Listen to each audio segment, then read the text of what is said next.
Bueno, vamos a comenzar a grabar y compartimos entonces la pantalla de que estábamos viendo el jueves pasado. Esta pantalla ya la compartimos, es solamente retomar algunos conceptos. Voy a poner el chat también por si alguien quiere escribir o preguntar algo por ahí. Muy bien. Bueno, la semana pasada estuvimos viendo propiedades de alcanos, ¿sí? Dijimos que se trata de una familia de compuestos orgánicos que presenta baja reactividad. La baja reactividad está relacionada con su estructura, ¿sí? Y su composición, su fórmula molecular. Son compuestos cuya estructura está formada solamente por enlaces carbono-hidrógeno y carbono-carbono, ¿sí? Bien, dentro de las propiedades químicas vimos dos reacciones importantes. Una que tiene importancia desde el punto de vista industrial, ¿sí? Económico, que es la reacción de combustión. La reacción de combustión la clasificamos como una reacción de oxidación. Definimos lo que es una reacción de oxidación, la recordamos porque la han visto en química general, como un aumento en el número de oxidación para el elemento carbono. Y lo que hemos hecho también es una digamos, descripción o definición de lo que son las oxidaciones de compuestos orgánicos. A continuación vimos las reacciones de halogenación. En las reacciones de halogenación, lo que tenemos es una sustitución de uno o más hidrógenos por un halógeno, ¿sí? Dijimos que la halogenación puede progresar hasta sustituir todos los hidrógenos por halógenos. Nosotros vamos a ver los mecanismos de la monohalogenación, es decir, cómo se reemplaza un hidrógeno por un halógeno, ¿sí? Este mecanismo que estamos viendo para la monohalogenación sería similar si la reacción progresa, ¿sí? Pero por razones de simplicidad y de tiempo también, vemos solamente monohalogenación. ¿Cómo se puede detener la reacción en la monohalogenación o controlarla más que detenerla? La reacción va a ser una reacción de monohalogenación en la medida que yo controle estequiométricamente la cantidad de halógeno que pongo en el reactor, ¿sí? Es decir, si yo tengo un exceso de alcano, ¿sí? Y una limitación del halógeno, bueno, entonces la halogenación va a transcurrir de modo de realizar una sola sustitución, es decir, monosustitución. Bueno, entonces, para esas reacciones de monosustitución, vimos la clase pasada cómo el metano, que es el alcano más pequeñito, reacciona con el cloro. Tomamos como ejemplo el halógeno cloro. Dijimos que la reacción es similar si planteamos otra halogenación, es decir, si usamos bromo, si usamos yodo o si usamos flúor. Dentro de los halógenos que tenemos en la tabla periódica, los más usados son cloro y bromo, ¿sí? La razón es una razón cinética, ¿sí? Es decir, la reacción con flúor es una reacción muy rápida, mientras que la reacción con yodo es extremadamente lenta. Por esa razón, los halógenos más usados son cloro y bromo, ¿sí? Dijimos que la reacción consiste en 3 pasos, de los cuales el primero es simplemente una ruptura homolítica de la molécula de cloro, ¿sí? Ahí se forman los radicales libres. Los radicales libres son especies mucho más reactivas que la molécula, ¿sí? Entonces, una vez que se forma esta especie reactiva, comienzan los choques con las moléculas, ¿sí? Esta reacción de iniciación no se contempla dentro de la evaluación energética de la reacción. Cuando veamos el diagrama de energía, y ya lo vimos la clase pasada, vimos que esta etapa no se contempla dentro de la evaluación termodinámica o cinética de la reacción. ¿Por qué? Porque es muy rápida, ¿sí? Rápidamente el cloro, cuando está en presencia de luz, H nu era luz, se rompe homolíticamente para dar los radicales. Y luego empiezan los choques. Los choques siempre se dan entre un radical y una molécula. Entonces, una molécula choca con el radical y genera un radical y una molécula. Siempre es radical-molécula. ¿Siempre cuándo? Siempre durante la propagación. Esto que tenemos en el recuadro es la etapa de propagación, que tiene 2 pasos, el segundo paso y el tercer paso. Entonces, durante la propagación, un radical choca con una molécula. Muy bien, hay dos pasos. El primero es el limitante de la reacción, ¿sí? Es el que me determina la velocidad de esa reacción, ¿sí? Y consiste en una ruptura del enlace carbono-hidrógeno. ¿Quién produce esa ruptura? El radical que vino a chocar. En ese choque, este radical se lleva el radical hidrógeno para formar la molécula. Una vez que se formaba el radical, ¿se acuerdan? Ese radical chocaba ahora con una molécula de cloro y va a dar el producto final, que es el haluro de alquilo, en este caso se forma cloruro de metilo, y además un producto secundario, que es un radical. Ese radical que se forma es el mismo radical que chocó en el paso 2, ¿sí? Se trata de la misma especie. Por lo tanto, en la reacción decimos que se autoalimenta o se autosustenta. También se llama esta reacción reacción en cadena, ¿sí? O sea que el radical generado aquí es el que se consume en el segundo paso. Bien, esto lo vimos rapidito porque es un repaso de la clase pasada. Dijimos que como todo esto está en un recipiente o un reactor, los choques se pueden dar también entre un radical y un radical.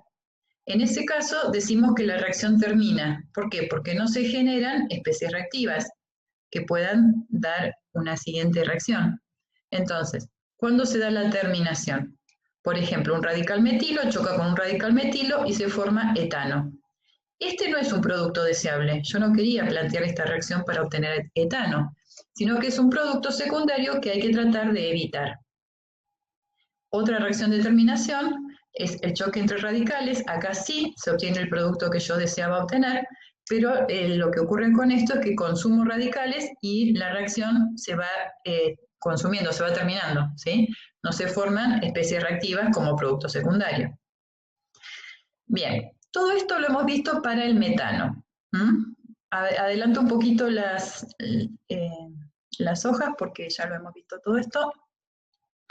Explicamos desde el punto de vista energético, ¿sí? Vimos esta tabla, y con esta tabla explicamos por qué la reacción con flúor es muy rápida y la reacción con yodo es muy lenta, ¿sí? Lo que estamos viendo es acá qué facilidad tiene el halógeno, en su forma de radical, para extraer, para separar un hidrógeno del metano, ¿sí? En esta etapa, fíjense que el metano rompe una de las uniones carbono-hidrógeno, libera hidrógeno, y se forma este radical. Bueno, según sea el halógeno que está atacando, va a ser la energía de la reacción de esta etapa. Fíjense que es muy dependiente del halógeno que yo uso. Hay mucha diferencia en la energía de esta reacción según del halógeno que se trate. Si yo analizo esta tendencia, voy a ver que a medida que avanzo hacia la derecha, más energía necesito. Dicho de otra manera, al yodo le cuesta más separar un hidrógeno del metano y al flúor le cuesta menos, ¿sí? Desde el punto de vista energético. ¿Y cómo se entiende esto? Esa tendencia tiene que ver con el radio atómico del halógeno. El flúor tiene un radio similar al hidrógeno, por lo tanto va a formar una unión fuerte, ¿sí? Tiene mucha tendencia a separar un hidrógeno del metano, el flúor, ¿sí? Mientras que el yodo tiene un radio totalmente diferente al hidrógeno, es mucho mayor. Entonces aquí la unión no es tan estable, ¿sí? Y la tendencia es más baja. Entonces yo voy a tener un gran requerimiento de energía si uso yodo y un bajo requerimiento si uso flúor. Por esa razón, los halógenos preferidos son cloro y bromo, ¿sí? Que tienen una reactividad intermedia. Bien, ¿qué teníamos que ver hoy? Todo esto lo paso porque lo hemos visto, no sé si pudieron analizar el video que les recomendamos. Cuando puedan, véanlo porque aclara mucho, presenta muchos diagramas de energía, cosa que acá por razones de tiempo no tenemos tiempo de mostrar todos. Bien, avanzamos un poquito, esto lo vimos también, y hoy comenzábamos para seguir esta reacción, ¿sí? Habíamos presentado esta reacción y la teníamos que terminar de explicar hoy.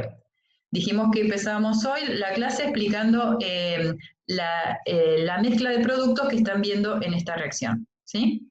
¿De qué se trata esta reacción? Seguimos con halogenación, es decir, seguimos con un halógeno que en este caso es cloro, que va a halogenar un alcano.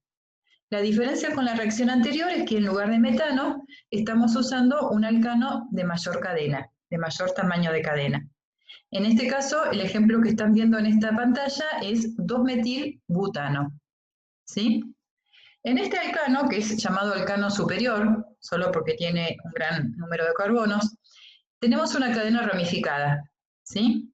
Y lo que estamos haciendo acá es clasificar los hidrógenos según el carbono al cual están unidos, ¿sí? Entonces decimos, el 2-metilbutano tiene 3 tipos de hidrógeno. Tiene hidrógenos primarios, que serían estos que estoy marcando acá con el cursor. Aquí tiene otro hidrógeno primario, que es diferente a este, por eso se lo indica primario A y primario B. Tiene hidrógenos secundarios y tiene un hidrógeno terciario. Bien, esa clasificación es importante para poder analizar los productos de esta reacción. El principal concepto que les tiene que quedar de esta reacción es que siempre se forma mezcla de productos. Nunca vamos a tener un único producto de halogenación, ¿sí?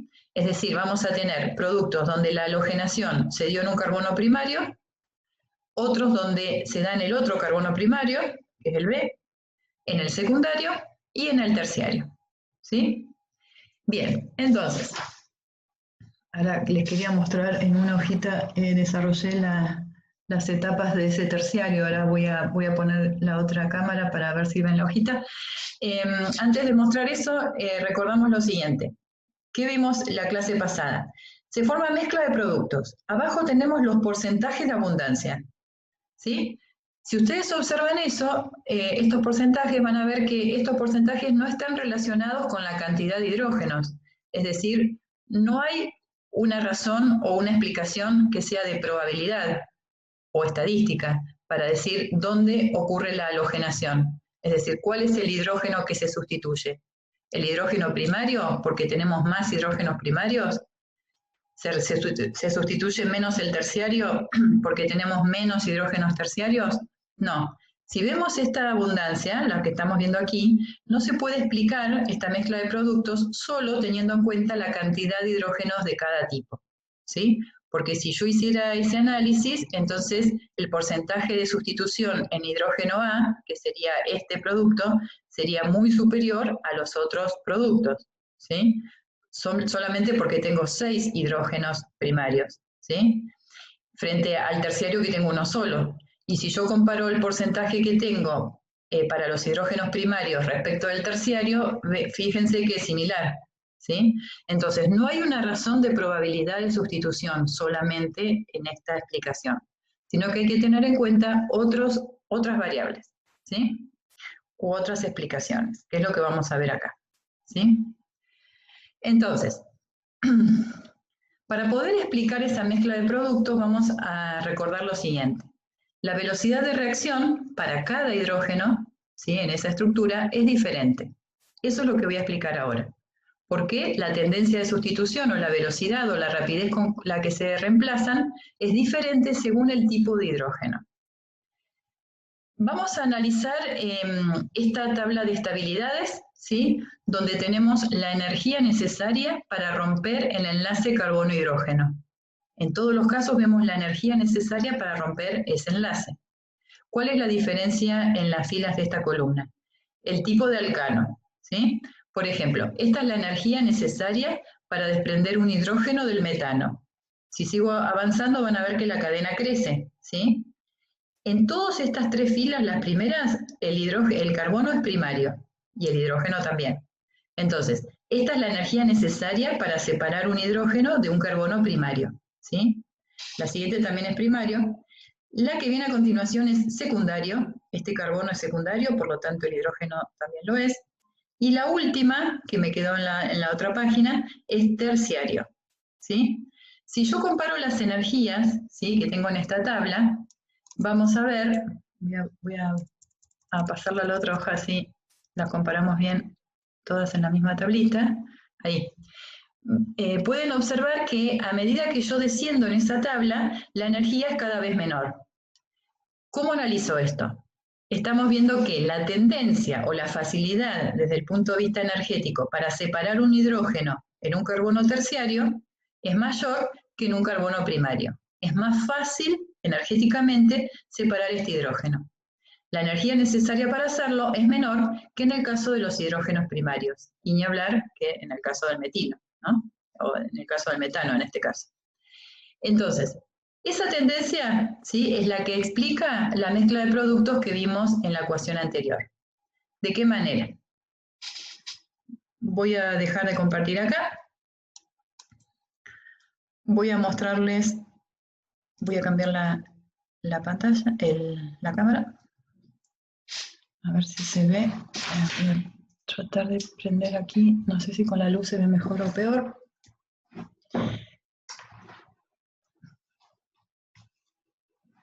Bueno, la idea, espero que se vea bien, era mostrarles la halogenación del ejemplo que estamos viendo, que es el 2-metilbutano, ¿sí?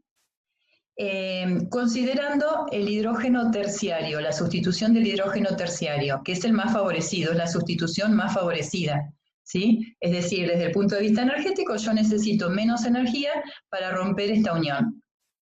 Bien, la reacción de halogenación consiste en dos etapas, ¿sí? En realidad había una etapa anterior que es cuando se forman los radicales del halógeno, pero esa no se considera en el análisis cinético, ¿se acuerdan? Entonces, ya tengo el radical halógeno formado anteriormente. Entonces, ¿qué veo acá? Una vez que ya formé el radical halógeno, que en este caso es cloro, ya lo tengo formado porque la reacción transcurre en presencia de luz, ese radical cloro choca con la molécula de 2-metilbutano. Y en ese choque tiene la posibilidad de sustraer, ¿sí?, de llevarse cualquiera de los hidrógenos de la molécula. En el ejemplo que estamos viendo en esta hoja, en esta ecuación, yo voy a pensar que la sustitución, lo voy a suponer, se da en el terciario, ¿sí? Voy a explicar esa sustitución. Pero también se va a dar en el primario, se va a dar en el secundario o en los otros primarios, ¿sí? Todos los hidrógenos se van a sustituir con cierta abundancia o cierta tendencia, ¿sí? Ahora les voy a explicar solamente cuál es el mecanismo para la sustitución de este hidrógeno terciario. Entonces, tengo el hidrógeno aquí, tengo el cloro choca la molécula en esta posición, se lleva, ¿sí?, a ver si aquí lo estamos viendo, se lleva este hidrógeno para formar el haluro de hidrógeno y se genera un radical. Este radical que se genera cuando se va el hidrógeno es un radical que se clasifica como terciario. ¿Por qué? Porque el electrón desapareado está en un carbono terciario. Esperen que acepto a Gastón Cejas, que está afuera. Bueno, entonces, ¿No hay ninguna para ayudarte con eso? O sea, no... No importa, yo igual ahí lo veo. Entonces tenemos el radical formado en este paso, ¿sí?, que es el primer paso de la propagación. Lo que estamos viendo acá es la propagación, ¿verdad? Y ese radical, que es un radical terciario, en el siguiente paso va a chocar con una molécula, radical-molécula. En ese choque radical-molécula se genera el producto de sustitución.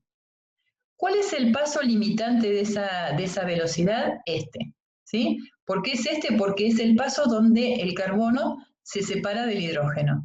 Esta ruptura es diferente en cuanto a la energía según el carbono sea terciario, secundario o primario. La reacción que estamos viendo acá es la reacción que va a ocurrir con mayor velocidad. ¿Por qué? Porque estoy separando el hidrógeno que tiene más tendencia de separarse, que es el terciario, ¿sí? Entonces, se va el hidrógeno y en la ecuación siguiente o el paso siguiente entra el cloro como radical para formar la molécula, que es el producto final, que se genera como producto secundario, el radical cloro. Y ese radical cloro vuelve a reaccionar con otra molécula de alcano, ¿sí? Por eso es una reacción en cadena. Entonces, vamos otra vez a compartir lo que estábamos viendo. Entonces, esta reacción que vimos, este mecanismo que vimos recién en la pantalla, la hoja que les compartí, tiene una energía, el primer paso tiene una energía, ¿sí?, de 92 kilocalorías mol, ¿sí? Es decir, tiene una energía menor que la sustracción o eliminación de los otros hidrógenos. Ocurre a mayor velocidad. ¿Cuál es el orden de estabilidad de los radicales? Es decir, ¿cuál es la tendencia para formar radicales libres en una molécula de alcano superior como la que estamos viendo? Si yo tengo posibilidad de formar radicales terciarios, secundarios o primarios, como en este caso, la tendencia a formar radicales va a ser la siguiente. El terciario es el que tiene mayor tendencia a formarse. Luego el secundario, luego el primario, y si estoy hablando del metano, el metilo, el radical metilo, es el de menor tendencia, ¿sí? Es decir, esta tendencia a formarse está relacionada con la estabilidad de los radicales que estoy formando. En todos los casos estoy formando radicales libres, pero la diferencia entre ellos es la sustitución del carbono que tiene el electrón desapareado, ¿sí? Entonces, ¿por qué tengo ese ordenamiento? ¿Por qué el terciario es el más estable o el que tiene mayor tendencia a formarse? La explicación viene por efectos electrónicos, ¿sí? Y hasta ahí llegamos la clase pasada. Hay efectos relacionados con la estructura del radical que hacen que un radical tenga más tendencia a formarse que otros, ¿sí? Ese efecto lo llamamos electrónico. Y en este caso tenemos dos efectos, ¿sí? Efectos inductivos y efectos de hiperconjugación. Hay en la química orgánica, ya lo vamos a ver más adelante, otros efectos electrónicos importantes como son los efectos de resonancia. Pero para la explicación que estamos viendo ahora, para explicar la formación de radicales libres, solamente vamos a ver estos dos, inductivo e hiperconjugación. Para explicar estos dos efectos y el orden que hemos dado a los radicales, recordemos que los radicales son especies reactivas porque hay un elemento en ese radical, que es el carbono, que tiene el octeto incompleto. Es decir, que tiene 7 electrones en lugar de 8 en el último nivel energético de valencia, ¿sí?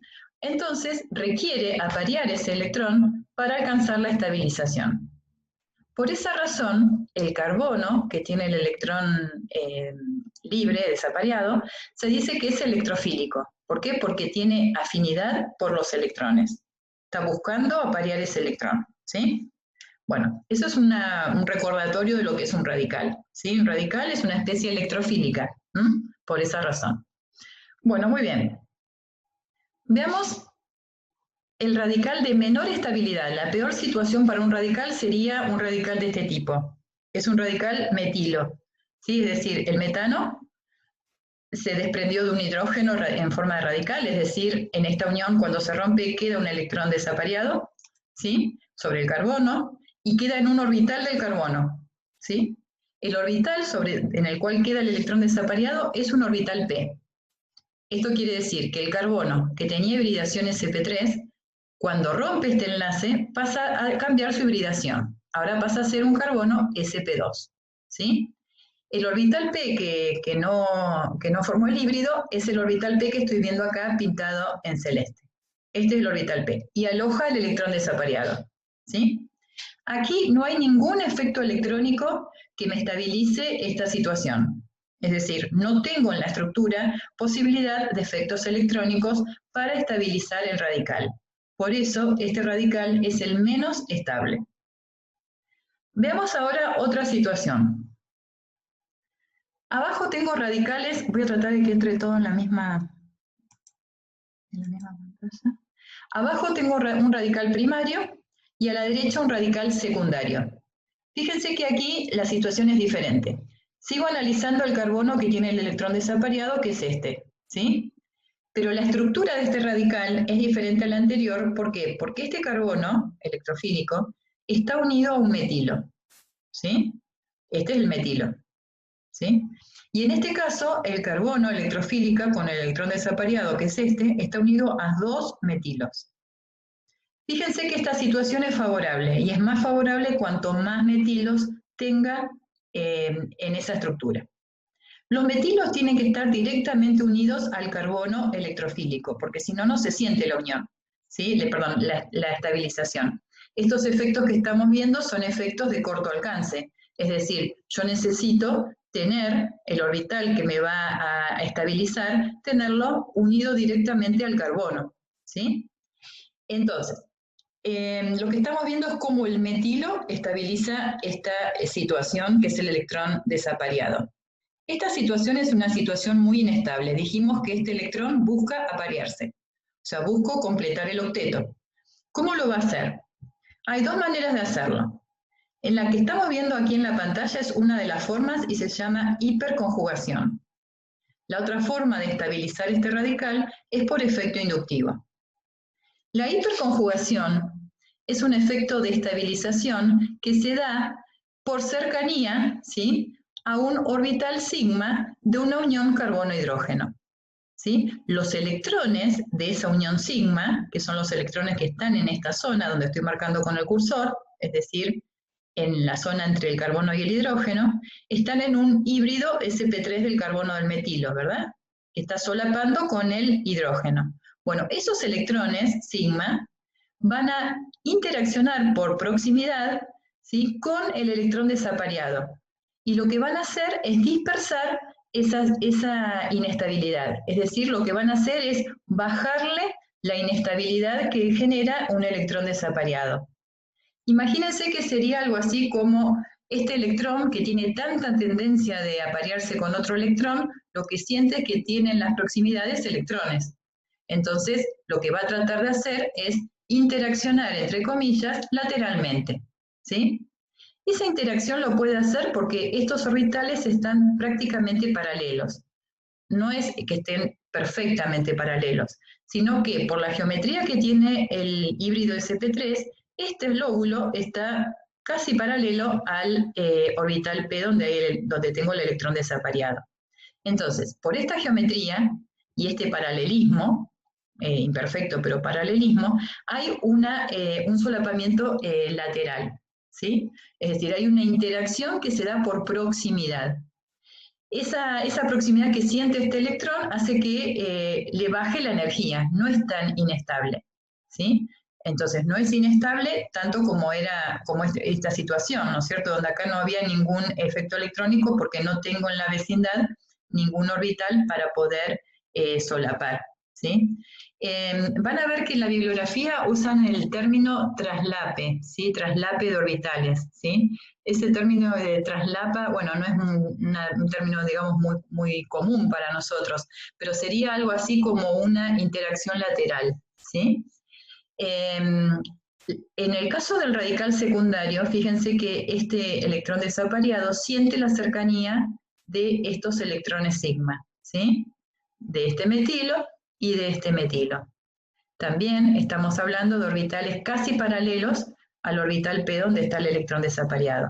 Entonces van a traslapar, ¿sí?, solapar, ¿sí?, o aproximarse en forma lateral. Esto lo que hace es disminuir la energía, ¿sí? O sea, dicho de otra manera, aumenta la estabilidad, ¿sí? Ahora vamos a ver en el diagrama de energía dónde está ubicado cada radical para que se entienda este concepto. El tener electrones cerca lo que le hace es estabilizarlo, a esta situación que es muy inestable. El hecho de tener vecinos con electrones lo estabiliza. La mejor situación de todas es esta.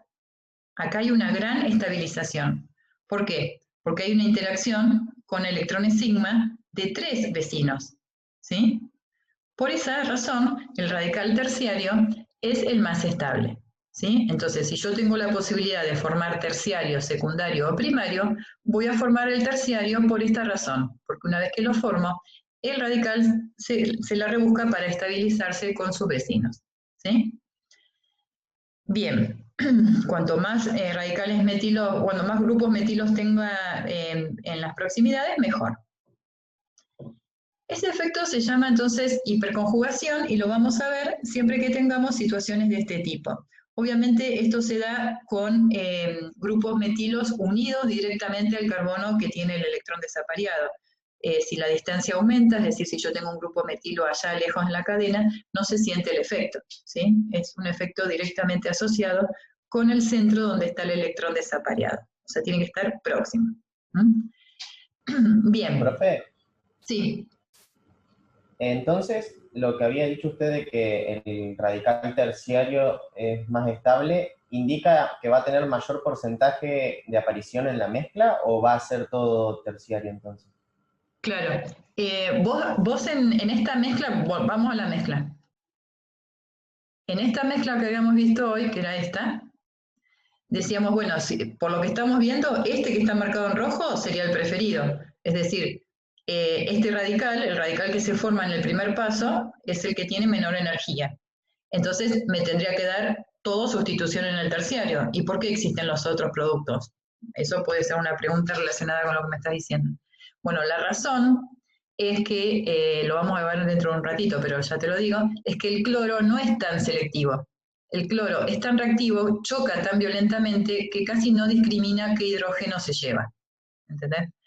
Distinto a la situación del bromo. Cuando veamos el bromo, la reacción de bromación es más lenta, y como es más lenta, hay tiempo, entre comillas, necesario para formar el radical más estable. Entonces el bromo sí me va a dar más del 90% de producto terciario y menos del 10% de los otros productos. Pero en el caso del cloro, como la reacción es tan rápida, y bueno, la mezcla, fíjense que tiene más o menos partes iguales de todos los productos. Pero esto no siempre es así. En el caso del cloro sí, pero cuando cambiemos de halógeno va a ser más selectivo.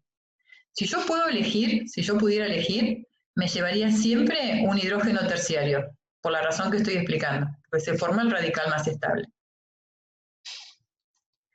Bien, entonces, avancemos un poquito.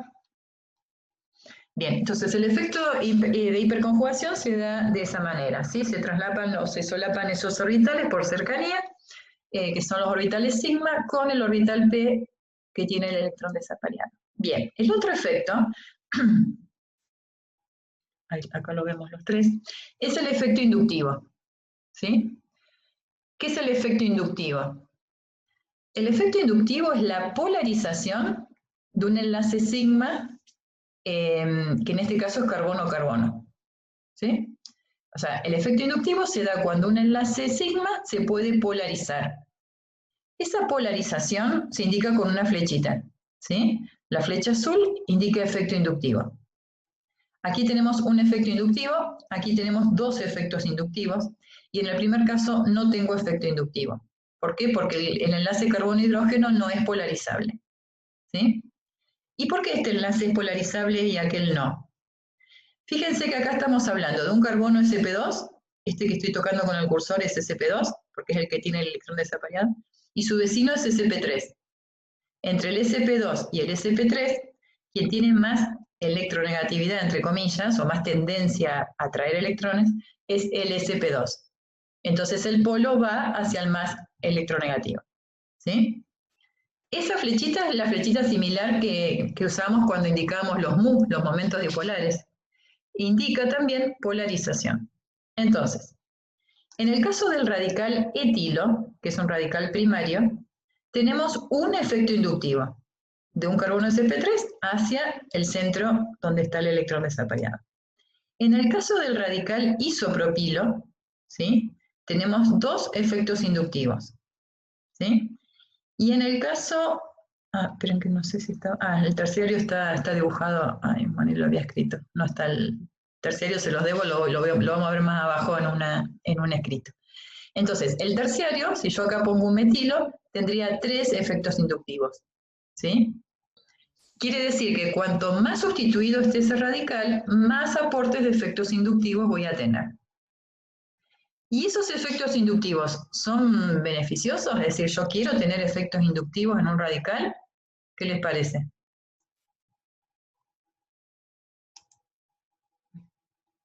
Perdón, se me fue. Quería poner el chat y se me fue la pantalla. Les preguntaba, ¿el efecto inductivo será favorable? ¿Cuanto más efectos inductivos mejor? Sí. Sí, porque ofrece más estabilidad, ¿no? Exacto. Siempre que yo trate de acercar electrones a esta situación que tiene el electrón desapareado, siempre que trate de acercar de alguna manera, esa situación va a ser favorable. Cuanto más acercamiento tenga, mejor, ¿sí? Porque le baja la energía. Esto tiene una gran energía, quiere decir que tiene una gran tendencia a reaccionar con alguien para parearse. Si yo le ofrezco electrones de alguna manera, aunque sea polarizando enlaces, y bueno, le bajo la energía y le bajo la tendencia a reaccionar, o sea, lo estabilizo, ¿sí? Entonces, cuanto más efectos inductivos tenga, más electrones le ofrezco a este orbital incompleto, y eso va a ser mejor. La situación más favorable entonces es la radical terciario. Entonces los dos efectos me explican lo mismo. El radical terciario es más favorable que el secundario y este más que el primario. Y todos más que el metilo, ¿no? Bien, todo eso está indicado aquí, ya lo hablamos. Bueno, ¿qué se observa entonces experimentalmente? Vamos ahora a lo que les decía cuando cambiamos el halógeno, ¿sí? Lo que están viendo ahora es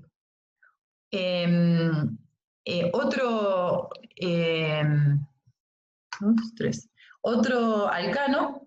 En este caso tenemos el 2-metilpropano, ¿sí? Es decir, que acá tenemos solamente, es un alcano superior también, ¿sí? Tengo varios carbonos.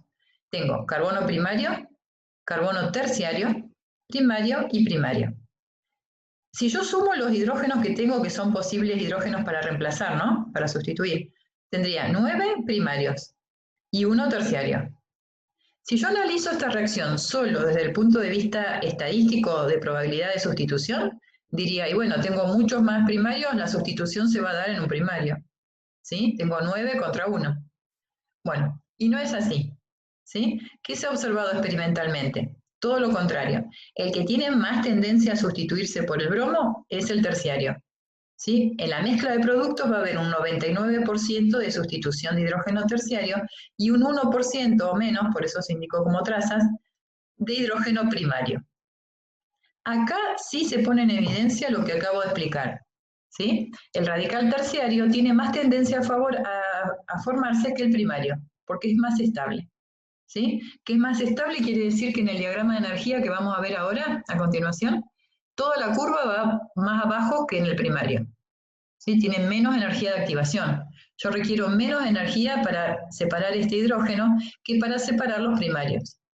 Entonces la curva de energía para el terciario es una curva que va por abajo, ¿sí? Va con valores de energía menores.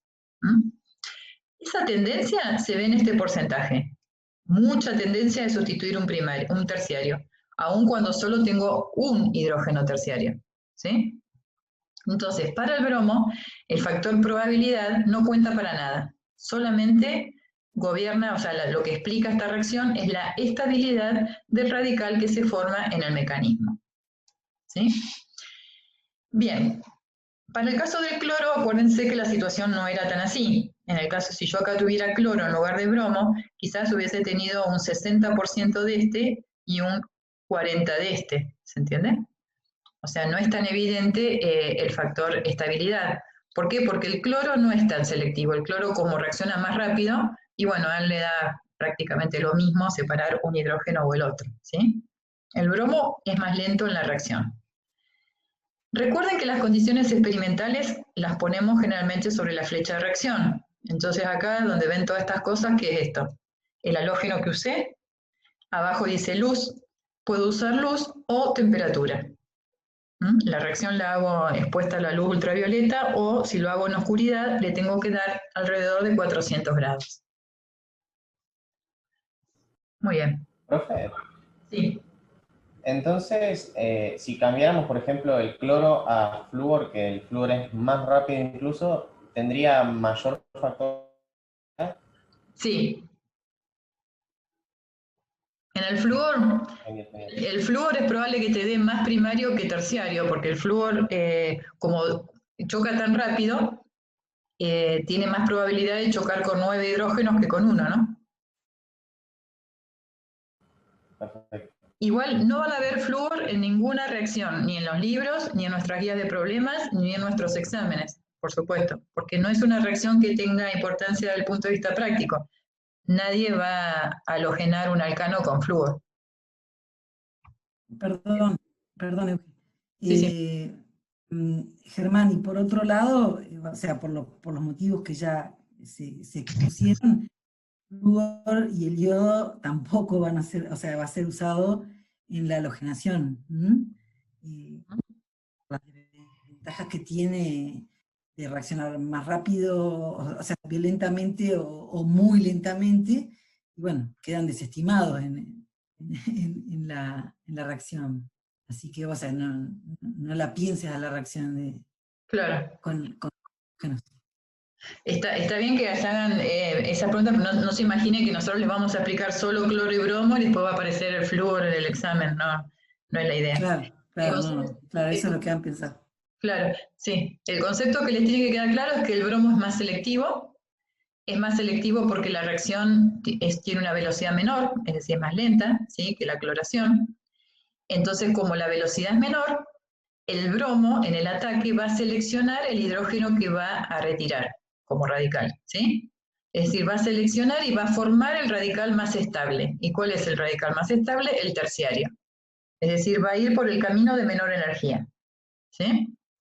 El cloro choca con todo y bueno, cuando llega a la molécula donde más hidrógeno encuentra, ahí reemplaza, ¿no? Que sería el caso que vimos antes para la cloración. Bueno. Bien. Acá me voy a ir para abajo un poquito. Bueno. Esto es un repasito. Eso es lo que tiene la orgánica, ¿no? Que, la cantidad de factores que hay que analizar, o sea, no es que tenemos un inmediato respuesta, hay múltiples factores. Sí.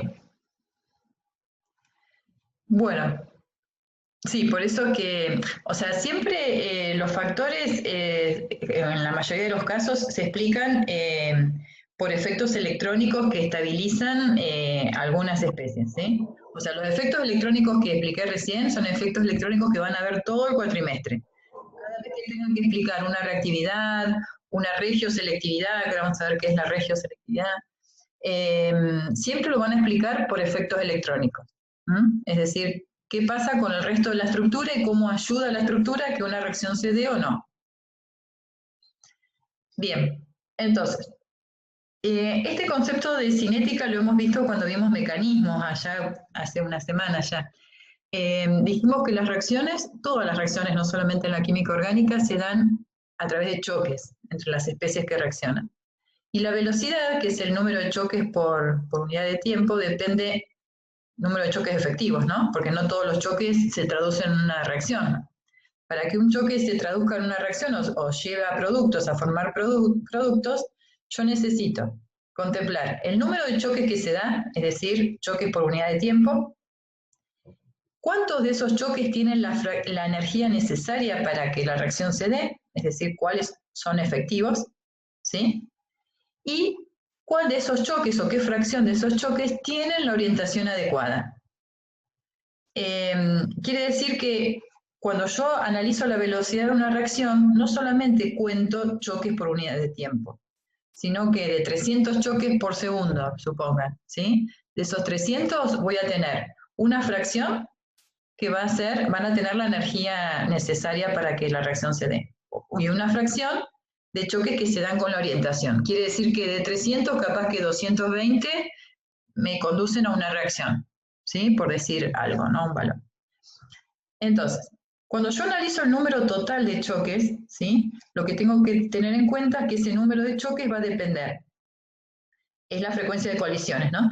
Y entonces depende de la concentración de reactivos, es decir, el número de moléculas por unidad de volumen, ¿sí?, de la temperatura, ¿sí?, porque la temperatura lo que hace es aumentar la energía cinética de las moléculas, entonces cuanto más energía tengan, mayor es la frecuencia de choques, y del tamaño de la molécula, ¿sí? El tamaño va a tener que ver con la velocidad con que se mueven esas moléculas en ese reactor.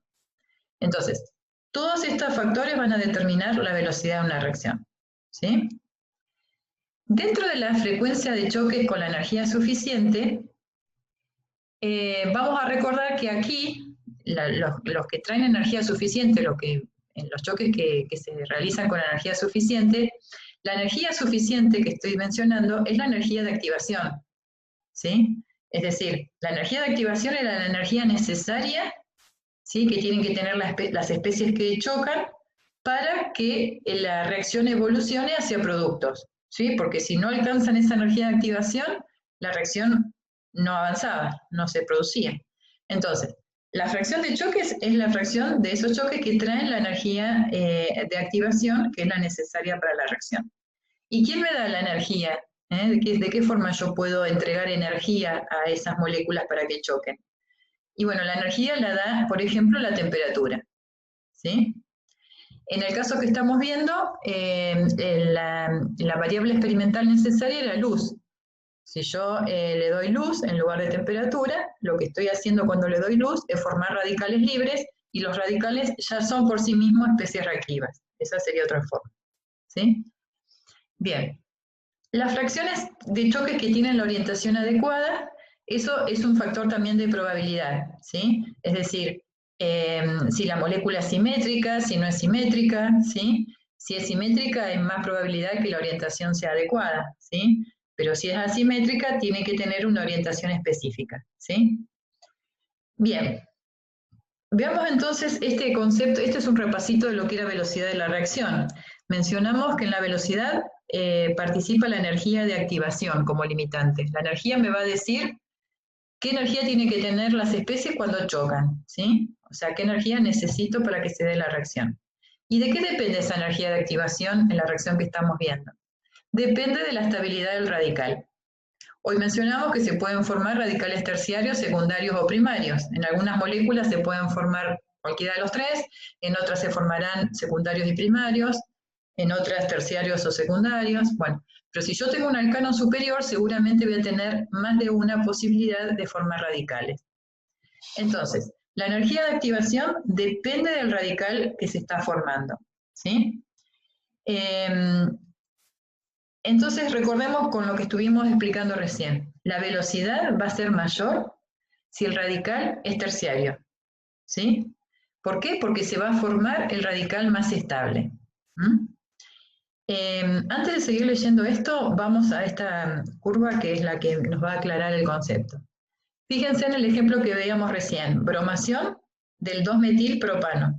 En el 2-metilpropano yo tenía posibilidad de formar radical terciario o primario. No tengo posibilidad de formar secundario en esta estructura. Eso puede ocurrir.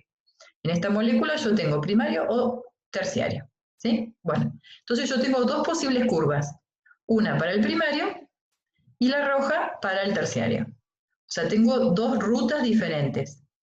Por supuesto, el bromo va a preferir seguir la ruta de menor energía. Es decir, si yo sigo la ruta de menor energía, más moléculas van a traer esa energía al choque. Es decir, voy a tener mayor cantidad de choques efectivos si sigo este camino.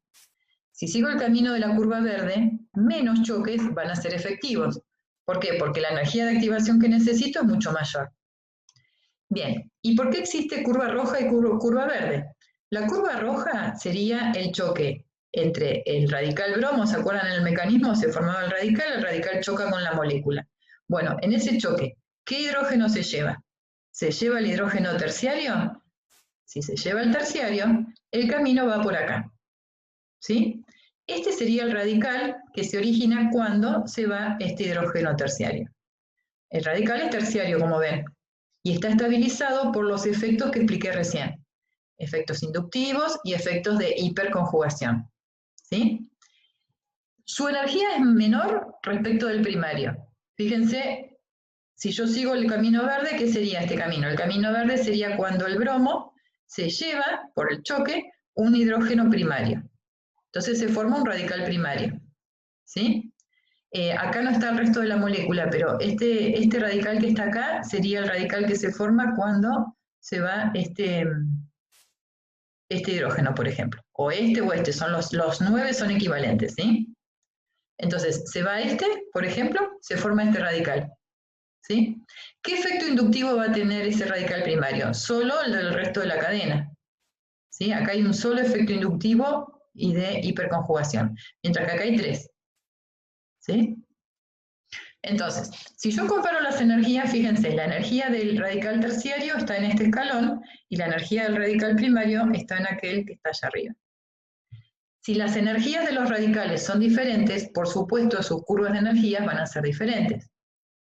Si yo de reactivos tengo que llegar a formar este radical, fíjense el escalón energético, ¿no? Yo tengo que pasar el estado de transición y avanzar hasta el intermedio. Bueno, esta es la energía necesaria. Una vez que formo el intermediario, luego este intermediario reacciona con una molécula de bromo y rápidamente va hacia productos. ¿Sí? Quiere decir que el paso limitante de la reacción es esa etapa, la etapa de formación del radical a partir del alcano, ¿sí? Que sería el primer paso de la propagación. Lo que están viendo en esta pantalla es la etapa de propagación, ¿sí? Es primer paso de propagación, segundo paso de propagación, ¿sí? El limitante es el primer paso de propagación. Bueno, entonces, ahora sí veamos lo que decía acá arriba. Si fuese cloro sería muy parecido el gráfico. Exacto. Muy bien la pregunta. Esta diferencia, la diferencia que están viendo aquí, para el caso del cloro, ¿sí? Si ustedes tienen... ¿Cómo? ¿Sería más grande la diferencia? No, a ver, la diferencia entre el primario y el terciario es independiente del... ¿Podés repetir la pregunta que no se escuchó? Germán creo que hablaba, no sé quién hablaba. Si puede repetir la pregunta. Bueno, yo en principio pregunté si el gráfico ese iba a ser muy parecido si en vez de bromo fuese cloro. Ajá. Sí, las reacciones de cloración son reacciones que el cloro dijimos que no era, a ver, la energía, mira, si vos comparás, por ejemplo, esta etapa, ¿no es cierto? La diferencia entre ellos dos va a ser la misma porque es la diferencia entre un radical primario y uno terciario. Pero ¿qué pasa? El escalón de energía va a ser diferente, es decir, este escalón que está marcado acá va a estar acá abajo y este va a estar, o sea, todo va a estar más abajo, ¿se entiende? ¿Por qué? Porque el cloro tiene mayor tendencia a llevarse el hidrógeno. El delta H de esta etapa, el delta H es la diferencia entre esta energía y esta, es menor si el halógeno es cloro. Quiere decir que la curva es igual, pero va más abajo todo en energía, es más rápida. O sea, hay una diferencia entre primario y terciario. La diferencia está, ¿sí? Pero ¿qué pasa? Como todas las energías son más bajas, porque está, no sé si se entiende lo que estoy diciendo, pero si no lo dibujo, porque no tengo acá, después sigue con bromo, lamentablemente, pero ahora lo puedo dibujar. Si yo acá tengo cloro, ¿sí? Lo teníamos al principio en este documento, hay un diagrama con cloro. Acá vas a tener el radical terciario, en este escalón, y por acá arriba vas a tener el primario. O sea, la reacción es todo más rápida, es decir, hay mayor fracción de choques efectivos porque las energías de activación son más bajas, pero hay una diferencia entre primario y terciario. Pero como que toda la curva va más abajo, ¿se entiende? Bien. Sí, porque es más rápida la... Es más rápida, ¿sí? Entonces, por más que el primario tenga más energía, como es más baja la curva, muchos choques alcanzan esa energía, ¿se entiende? Pero siempre, aunque sea cloro, el halógeno, siempre el radical terciario es más estable que el primario. O sea, esta diferencia de energía la vas a ver aunque tengas cloro. Lo que va a ocurrir es que como que toda la curva es más petiza, ¿no? La cima es más baja, digamos. Entonces, como toda la curvita es más baja en energía, entonces, si me permiten, voy a ir más arriba para no andar hablando. Disculpen, porque no sé si se ve si escribo en la hoja.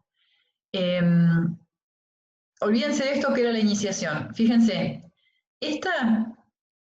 bueno, acá hay un solo tipo de radical, pero fíjense la energía de activación que tiene, esta es la energía de activación, fíjense qué pequeñita que es, ¿sí? O sea, es muy poquita la energía que yo necesito para que la reacción avance cuando es cloro el halógeno. Fíjense estas montañas, ¿sí? Estos máximos de energía, son súper bajos. Bueno, para el caso del bromo, no, hay mayor energía, o sea, hay una energía de activación más alta, ¿sí? Por eso es que la reacción es lenta. O sea, estas curvas están perfectas así con estos máximos de energía, la ven solo para el bromo.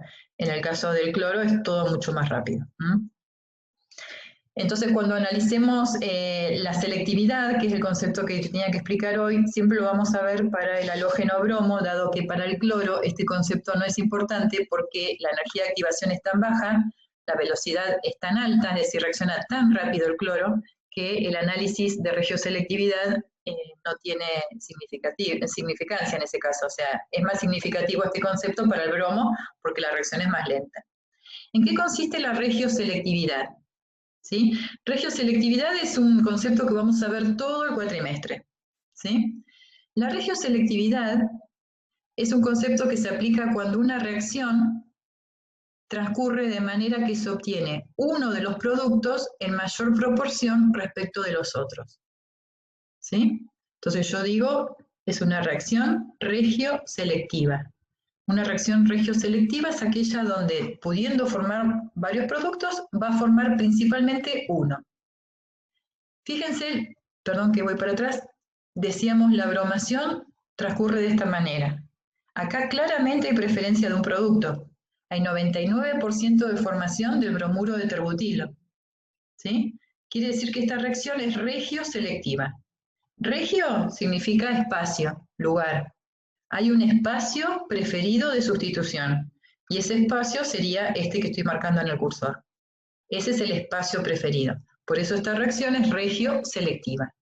O sea, selecciona el lugar donde se va a dar la reacción. La reacción de cloro o con cloro no es regioselectiva, ¿sí? Porque la mezcla de productos, fíjense, ¿se acuerdan? Era más o menos un 20 y pico por ciento de cada producto. Bueno, en el caso del bromo, sí es regioselectiva. Es la primera vez que vemos este concepto, lo vamos a ver, muchas reacciones en química orgánica son regioselectivas, este es el primer caso, y sería la bromación de alcanos superiores, ¿sí? La bromación de alcanos es regioselectiva. ¿Alguna otra pregunta? Bueno.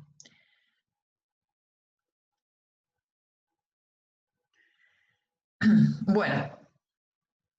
Entonces, debido a que ese radical terciario es más estable, es decir, tiene un escalón energético menor que el primario, ¿sí? Es decir, tiene menor energía de activación, esa formación de ese radical, la cantidad de moléculas que se transforman por unidad de tiempo es mayor en el caso de la sustitución terciaria. Es decir, hay más radicales terciarios por unidad de tiempo que se forman que primarios. Entonces, si la reacción transcurre, no sé, en media hora, en esa media hora voy a tener 99% de formación de terciario y 1% de primario, ¿sí? Por unidad de tiempo hay más formación de radical terciario, ¿sí? En el caso de, aquí tienen la comparación en proporciones, ¿sí? No tienen el diagrama, lamentablemente, pero sí lo tienen en proporciones, el porcentaje de producto. Fíjense que si en lugar de bromo uso cloro, para el mismo alcano, 2-metilbutano, fíjense los porcentajes. El terciario es 36% y el primario es 64%. Y alguien dirá, y bueno, pero ¿y acá cómo lo explico si el primario no era el más estable? No, justamente acá no es el más estable el primario, eso siempre vale, ¿sí? La estabilidad de los radicales es independiente del halógeno. Siempre el radical terciario es más estable que el secundario o que el primario. Pero ¿qué pasa acá? Hacer el halógeno tan reactivo, ¿sí? Y la frecuencia de choques es tan alta, hay muchos choques por unidad de tiempo, ¿sí? Entonces, esa cantidad de choques hace que no se discrimine entre terciario y primario. Es decir, en esa frecuencia de choque va a tener más probabilidad de chocar con los 9 hidrógenos primarios que con el único hidrógeno terciario, ¿sí? Entonces, claro, sí, perdón, Euge, es como que estaría más expuesto el primario. Está más expuesto, exacto. ¿Es cierto? Sí. Eso sería como una explicación como para, porque sí, se contrapone a lo del bromo, pero sí, entre la reactividad y la exposición que tienen los hidrógenos esos primarios, sí. Va como... Aparte tengan en cuenta que eso lo vimos en la clase pasada, que el cloro le cuesta menos llevarse un hidrógeno que al bromo. ¿Sí? ¿Por qué? Porque, otra vez, por los radios atómicos, ¿no? De estos dos halógenos. Es decir, el delta H para la reacción donde el cloro choca y se lleva un hidrógeno es menor que para el caso del bromo. Al cloro le es más sencillo energéticamente separar un hidrógeno que al bromo. Por eso la reacción es más rápida. Entonces, si le es más sencillo y además se encuentra que tiene 9 hidrógenos primarios, por supuesto, la proporción es esta, entonces, ¿sí? A él le es fácil llevarse un hidrógeno. Y bueno, entonces se va a llevar lo que tenga más probabilidad de llevarse, que son los 9 hidrógenos primarios. Como estamos hablando de monohalogenación, planteamos la sustitución de uno de esos, uno de los hidrógenos primarios. En el caso del bromo, el bromo le cuesta más energéticamente. Cuando yo digo cuesta más, es que tiene un delta H mayor la reacción, ¿no? Entonces, si cuesta más, o sea, esta ruptura no es tan sencilla para el caso del bromo, entonces va a seleccionar si se lleva el terciario o el primario. O sea, va a seguir el camino de menor energía, sí o sí, el bromo, ¿sí? Mientras que el cloro le es todo más fácil y se lleva el que más probabilidad tiene de llevarse. ¿Profe? Sí. Y aunque se forme más de ese radical que es menos estable, en ningún momento va a volver va a seguir formándose el otro que es más estable, ¿no? Por más que dejemos la reacción mucho tiempo, no va a cambiar esa proporción. No, eso no es una cuestión de... No. Capaz que vos te confundís por la definición de estabilidad. Vos te parece que si no es tan estable se va a descomponer y va a dar otra cosa. No, acá si pasa el tiempo, lo que va a ocurrir es primero, todas las moléculas de alcano se van a halogenar y si seguís dándole cloro o bromo, van a darse las dihalogenaciones, tetrahalogenaciones. Pero una vez que se forma el enlace carbono-cloro, ese enlace ya es estable. Mirá, por ejemplo, en el diagrama de energía mirá si en lugar de bromo tengo cloro, por ahí va a ser diferente la energía final. Pero siempre la energía de los productos, fíjense, es menor que estas energías. O sea, si a este producto quiere volver a reactivos, tiene que remontar todo esto, ¿sí? O sea, si yo a esta situación la quiero llevar para atrás, energéticamente le va a costar un montón. Sí, perfecto, profe. Sí, me quedaba la duda por eso de la estabilidad. O sea, al ser menos estable pensé que podía cambiar a ser más estable, pero no, porque ya pasó la reacción, digamos. Claro, siempre que yo diga, si es el concepto de estabilidad, como es la primera vez que lo ven, está bien que pregunten y que les quede claro. Toda molécula o radical o catión o lo que tengan, cuando yo digo que es estable, me estoy refiriendo a que tiene la menor energía dentro de las posibilidades que tiene. Por ejemplo, dentro de todo lo que estamos viendo acá, lo más estable de todo son los productos. De hecho, la reacción se da para que se transformen y den estos productos. Pero después, la reacción para que se dé sí o sí tiene que formar radicales. O sea, este paso es inevitable, si no, no llevo productos. Bueno, dentro de las posibilidades que tengo para formar estos intermedios, está el terciario y el primario. El que tenga menos energía es el más estable. ¿Sí? ¿Por qué es el más estable? Porque, a ver, piénsenlo como que, sí, es el que tiene menor tendencia. O sea, acá no se ve bien porque está bastante simétrica la curva, pero el más estable tiene una energía más parecida a los reactivos. ¿Sí? Es digamos, el que va a tener menor tendencia a reaccionar. Perdón, ahí está preguntando Maximiliano por el tema de cómo se saben los porcentajes. Y ahí me da la impresión que tallaría sí tener en cuenta el efecto estadístico para poder saber los porcentajes. Sí. ¿Cómo se determinan los porcentajes? Los porcentajes se determinan experimentalmente, ¿sí? Cuando se forman mezclas de productos, cuando las reacciones se forman mezclas, hay un procedimiento, una forma de separarlos que es por destilación, por cristalización, o sea, depende de sus propiedades, se pueden separar. Y luego se determina cada uno midiendo o por espectrofotometría, ¿sí? Lo van a ver en Orgánica 2, los que cursen Orgánica 2, hay una forma experimental de saber si el bromo está en esta posición o está acá. Es haciendo el espectro. O sea, si yo tengo mezcla de productos, los separo. ¿Cómo los separo? Por ejemplo, por destilación, por ejemplo, ¿sí? O recurriendo a alguna propiedad física que sea diferente que me los permita separarlos. Y una vez que los tengo separados, digo, bueno, ¿quién es quién? ¿Quién es el 2-bromo, el 1-bromo propano o el 2-bromo? Bueno, eso lo hago por espectroscopía. ¿Sí? Experimental, claro. Es experimental, pero sí, exacto. Bueno, entonces, el concepto de estabilidad, volviendo al concepto de estabilidad, decíamos que el más estable es el que tiene menos energía. Una especie que tiene mucha energía es una especie inestable, es decir, va a tratar de reaccionar de alguna manera porque no está ayudada en la estructura esa situación.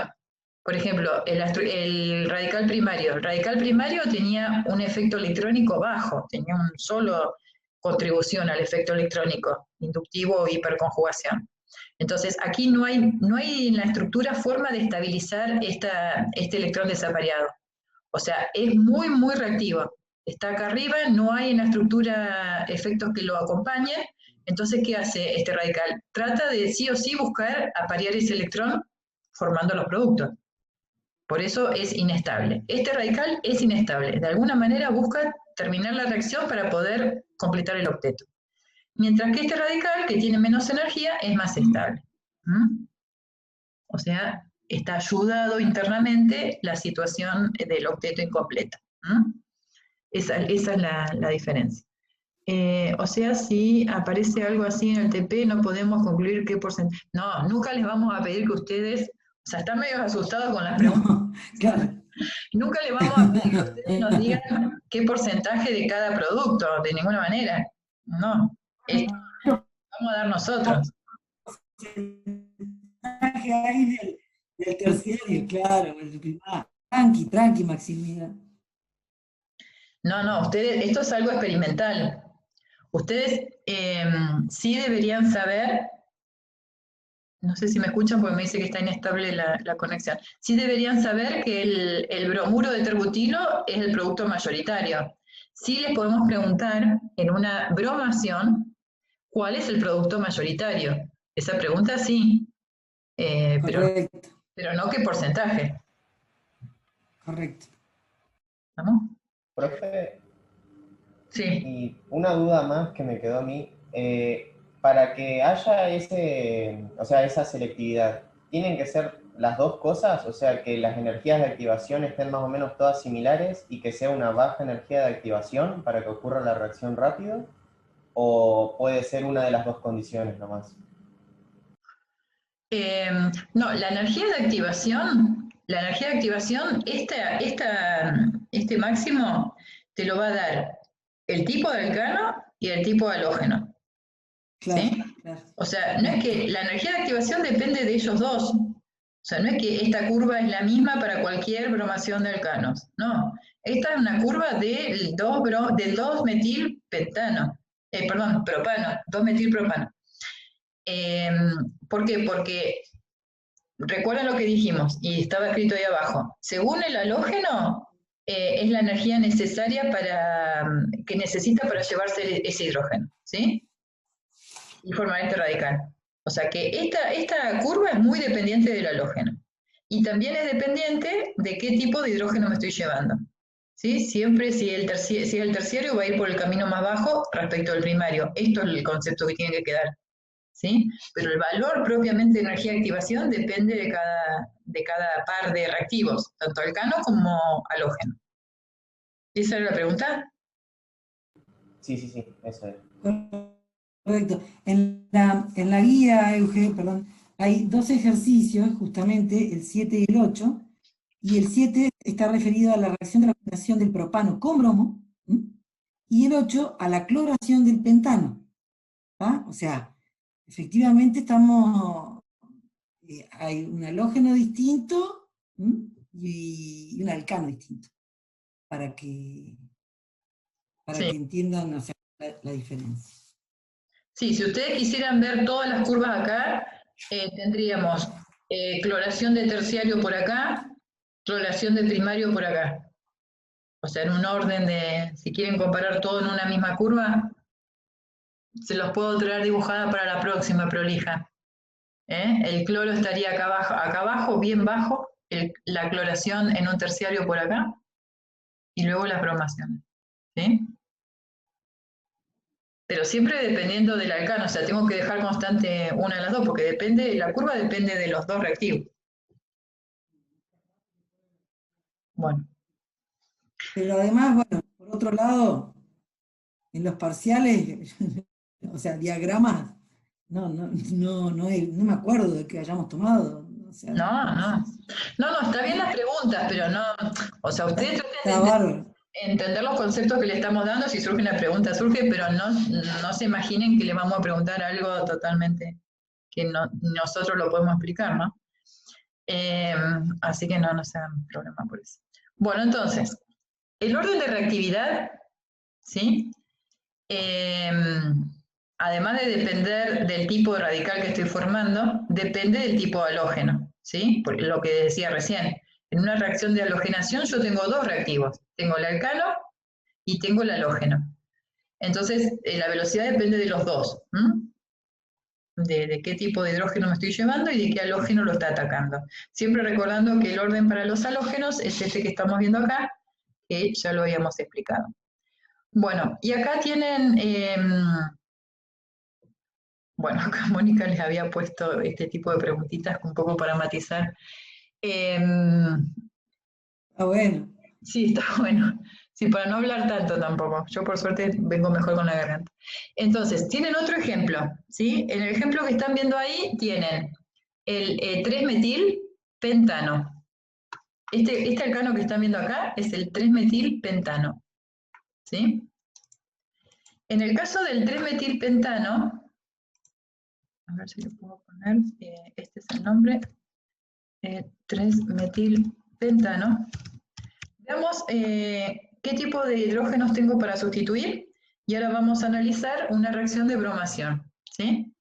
Entonces, en este alcano tengo hidrógenos primarios en azul, 3 acá, 3 acá. Como la molécula es simétrica, estos 3 son iguales a estos 3. Entonces, cuando yo plantee la sustitución en un hidrógeno primario, lo voy a hacer en alguno de estos 6. No hace falta que lo hagan en todos. Nosotros le decimos, bueno, planteen la sustitución en cada tipo de hidrógeno. Bueno, de los primarios sustituyo uno de estos 6, porque son todos iguales, ¿sí? Iguales en cuanto a la estabilidad, ¿no? Los radicales. Secundarios tenemos los verdes, 4, aquí y aquí, que también son equivalentes por la simetría de la molécula. Y terciario, ¿sí?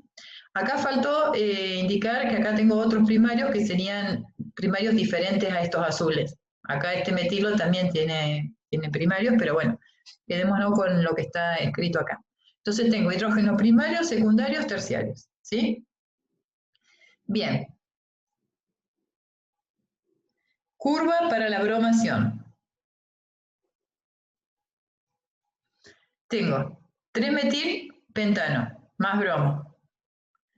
¿Sí? Entonces tengo el camino más sencillo energéticamente, que es la eliminación no es el reemplazo. Sí, el primer paso se elimina, ¿no? O sea, yo me llevo un hidrógeno radical y formo este radical primario en el carbono, perdón, terciario en el carbono terciario que está acá. Me llevo el secundario, formo el radical secundario. O el primario, y está ya en energía. ¿Sí? O sea, fíjense, las curvas tienen un camino y una situación, un valle, que tiene una energía diferente según el tipo de radical que formo en cada caso. Entonces, si yo me llevo en ese choque con el bromo, con el radical bromo, si yo me llevo este hidrógeno y formo este radical, que sería el rojo, el radical que formo es el terciario. ¿Dónde está mi radical? En este escalón de energía. ¿Qué energía tengo que vencer para llegar a este radical? Esta energía de activación necesito en un choque. El choque entre estas dos especies tiene que tener esta energía para que se dé la reacción. Es la energía de activación. Ahora, si yo quiero sustituir, o yo planteo la sustitución de un hidrógeno secundario, el choque efectivo tiene que tener esta energía de activación. Todo esto. ¿Sí? ¿Por qué? Porque el radical secundario tiene este valor energético, que es mayor al anterior. y el camino del primario va por allá arriba. Cualquiera de los 6 hidrógenos primarios que teníamos va a tener este requerimiento de energía. ¿Sí? De las 3 especies, de las 3 intermediarios posibles que tengo, el más estable es el terciario, luego el secundario y luego el primario. La explicación viene por efectos inductivos e hiperconjugación. ¿Sí? Se trata del mismo tipo de reacción, son 2 pasos, pero que energéticamente son diferentes. ¿Sí? De todos los choques posibles entre estas 2 especies, va a haber más porcentaje, una fracción mayor de choques que alcancen esta energía, porque es la menor. Por eso esta sustitución es la más rápida. ¿Sí? O sea que de los productos, si yo tengo 300 moléculas, se van a formar 280 de producto terciario. O sea, donde el bromo se sustituye en el producto terciario. ¿Sí? En el carbono terciario. Luego van a estar las sustituciones en el secundario y en el primario. ¿Sí? Esto que está indicado acá es secundario y primario. Falta indicar el terciario. Bueno, entonces esta es la relación que hay entre la velocidad de la reacción y la energía asociada a ese choque, ¿sí? La energía que yo necesito. Cuanto menor sea la energía, mayor es la velocidad. Esta reacción es más rápida. Que sea más rápida quiere decir que de los productos posibles, el mayor porcentaje va a ser del más rápido, ¿sí? Que en este caso es el terciario. ¿Estamos? Bueno, vamos entonces de esta media horita, dejamos la halogenación, no sé si hay alguna duda con la halogenación. Si no hay duda, vamos a pasar a ver algunos aspectos de estructura de ciclos, así terminamos la unidad de alcanos hoy, ¿sí? Bien. ¿Qué son los cicloalcanos? ¿Sí? ¿Qué estructura tienen? Ya los conocimos cuando vimos nomenclatura, estructura y nomenclatura. Estamos hablando de alcanos de cadenas cerradas. Quiere decir que hay un enlace carbono-carbono que cierra la cadena. Por esa estructura que presentan, cíclica, cadena cerrada, cíclica, la fórmula molecular es carbono N, hidrógeno 2N. Si ustedes recuerdan la fórmula molecular de los alcanos de cadena abierta que estudiamos hasta recién, la fórmula era carbono N, hidrógeno 2N más 2. ¿Sí? Acá lo que estoy observando es que hay 2 hidrógenos menos respecto de los alcanos de cadena abierta. ¿Y por qué? Claro, es la misma fórmula que la que tienen los alquenos, que vamos a ver la semana que viene, o la otra. Entonces, esto quiere decir que disminuye el número de hidrógenos, la relación hidrógeno-carbono es menor respecto de los alcanos abiertos. La razón es porque yo necesito enlace carbono-carbono para cerrar la cadena, entonces tengo que sacarme hidrógenos de la estructura para poder formar el enlace carbono-carbono, que cierra el ciclo.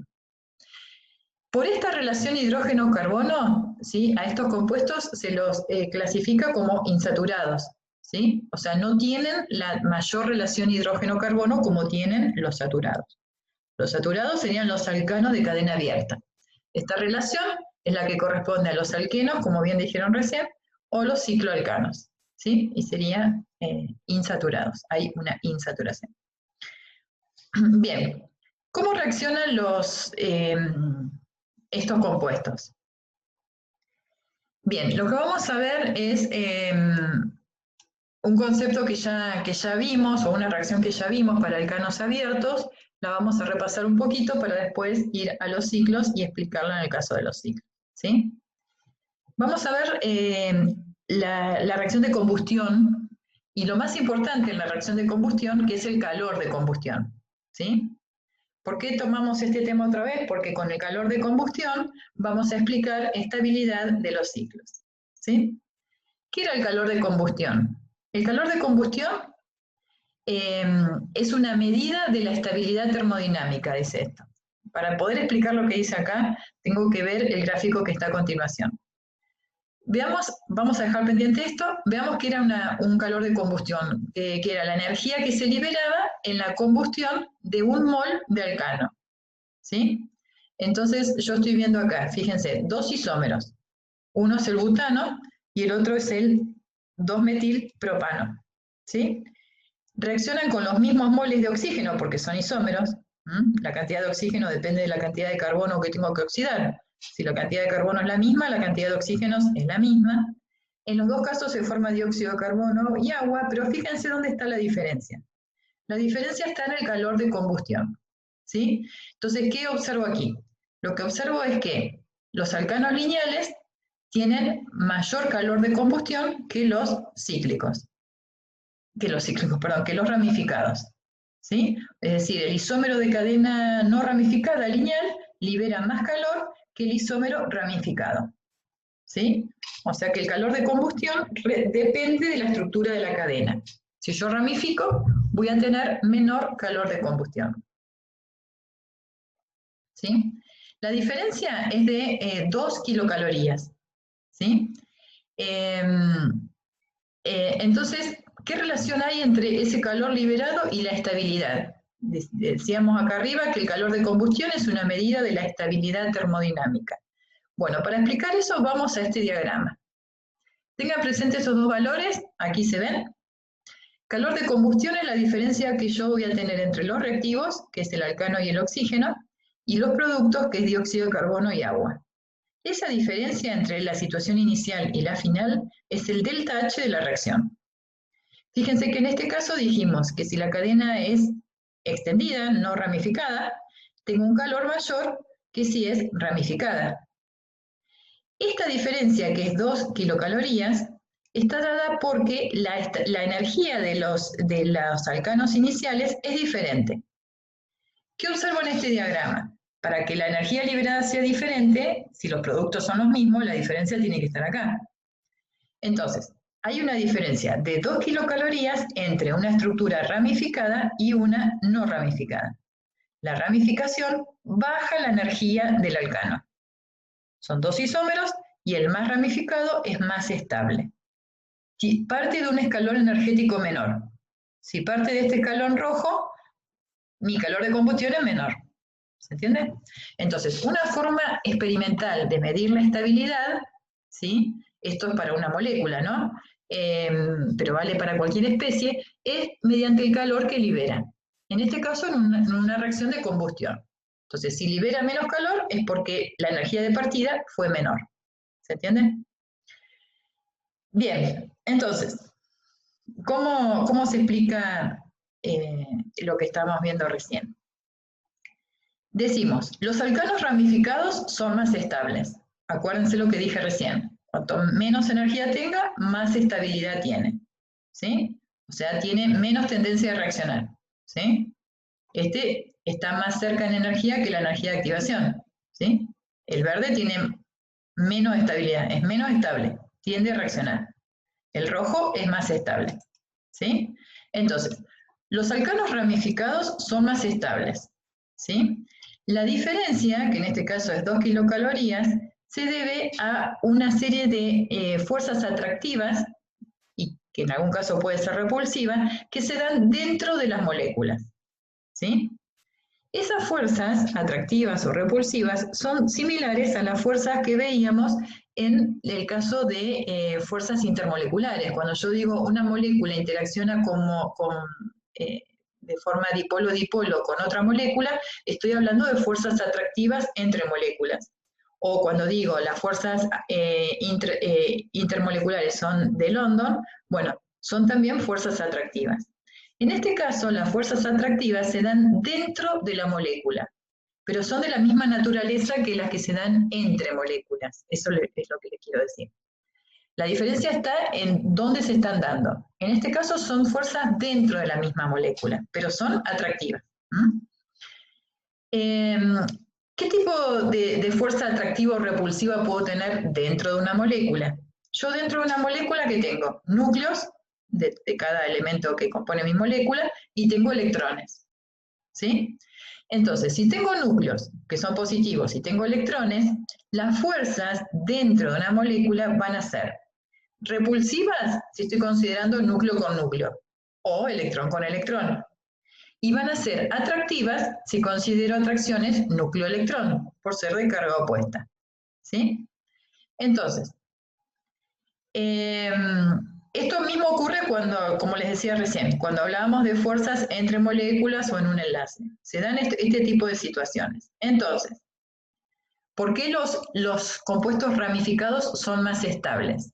Porque al ser ramificado va a tener mayor intensidad de fuerzas atractivas núcleo-electrón. Es decir, una estructura ramificada es una estructura donde los núcleos están más próximos a los electrones. ¿Sí? Es decir, son casos en los cuales hay mayor contribución de fuerzas atractivas. ¿Sí? En el caso de estructuras expandidas o no ramificadas, esas atracciones no son tan intensas. ¿Sí? Entonces, ahora vuelvo a ese concepto. Si consideramos esa diferencia de estabilidad, llegamos a la conclusión que de esos dos isómeros que estamos analizando, que es butano y metilpropano, el mejor combustible es el butano. ¿Sí? Es lo que dice acá. ¿Y por qué el mejor combustible es el butano? Porque yo como combustible quiero que la cantidad de kilocalorías por mol sea la mayor posible. Entonces, si yo tengo que elegir un combustible, voy a elegir un alcano de cadena lineal. Los alcanos de cadena lineal son mejores combustibles que los de cadena ramificada. ¿Sí? De hecho, en la mezcla de combustibles, y lo están viendo con Israel, me parece que ya terminaron de ver esta parte, los combustibles son mezclas de alcanos de cadena lineal. ¿Sí? Entonces, en las cadenas lineales hay mayor energía liberada por mol. ¿Sí? Las ramificadas son tan estables, esas estructuras, que la energía liberada por mol es menor. A ver si tengo alguna estructurita mejor para... No tengo ninguna estructurita linda de esferitas para que vean la cercanía de los núcleos en una estructura ramificada. Pero digamos, la diferencia de 2 kilocalorías que estamos viendo en la estabilidad, para el caso de las ramificadas, es por fuerzas atractivas de partículas de diferente, o centros de diferente carga, ¿sí? Negativo o positivo. Entonces esas atracciones hacen que disminuya la energía en el caso de estructuras ramificadas. Que es lo que dice acá, pero no hay ninguna representación linda para que se vean. Igualmente la diferencia no es significativa, estamos hablando de 2 kilocalorías, pero siempre esta conclusión es la que nosotros vamos a ver siempre. Los combustibles de cadena lineal son los que tienen mayor calor de combustión, ¿sí? Es decir, son los que liberan mayor cantidad de kilocalorías mol por la estructura de su cadena. Este concepto de combustión lo vamos ahora a aplicar a los alcanos que estábamos viendo en esta última parte de la clase, que son los ciclos, ¿sí? Cicloalcanos, aquellas estructuras cíclicas. ¿Cómo aplicamos este concepto que estamos viendo para el caso de los ciclos? La siguiente tabla es una tabla que me presenta el calor de combustión para diferentes ciclos de diferente tamaño. A medida que avanzo en la tabla, voy viendo que el ciclo aumenta el número de carbonos, ¿sí? Yo tengo ciclo propano, ¿sí? Y ciclo hexadecano al final de la tabla. Es decir, son ciclos de tamaño cada vez mayor. El calor de combustión, están viendo en la tabla, aumenta a medida que aumenta el tamaño del ciclo. Esto mismo pasaba con los alcanos de cadena abierta.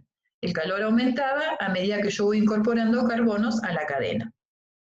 Ahora, si yo hago el siguiente análisis, si yo determino o calculo el calor de combustión por carbono en ese ciclo, es decir, normalizo este valor, lo divido por el número de carbonos, si yo divido este valor por el número de carbonos, y lo mismo hago para cada caso, voy a calcular el calor de combustión por grupo metileno, es decir, por carbono hidrógeno 2. ¿Sí? Es decir, el calor que aporta cada carbono en ese ciclo. Cuando hago ese cálculo, observen aquí, lo que estoy viendo es que ese calor de combustión no es el mismo, ¿sí? O sea, no es independiente del ciclo. Voy a tener un mayor calor de combustión en los ciclos pequeñitos y menor calor de combustión en los ciclos más grandes. ¿Sí? La diferencia es más significativa aquí. Entre los ciclos de 3, 4 carbonos respecto del resto, hay mayor diferencia. Estos son particularmente valores mayores respecto de los otros. ¿Sí? Aquí está la mayor diferencia. Bien, ¿por qué se hizo esto? ¿Por qué se calcula el aporte de cada carbono?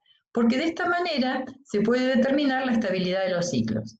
La estabilidad de los ciclos se puede estudiar analizando el calor de combustión aportado por cada carbono para los ciclos alcanos, ¿sí? Por cada carbono. ¿Y de qué manera? ¿Cómo relaciono este valor con la estabilidad? Bien, para el caso de los ciclos, hay un concepto nuevo que no apareció en las cadenas abiertas, y es el de tensión anular. ¿Qué es la tensión anular? Por lo que están viendo en la palabra, antes que les muestre las estructuras, anular es de anillo, cadena cerrada, y tensión es una fuerza, ¿sí?, que se resiste a cerrar la cadena, ¿sí?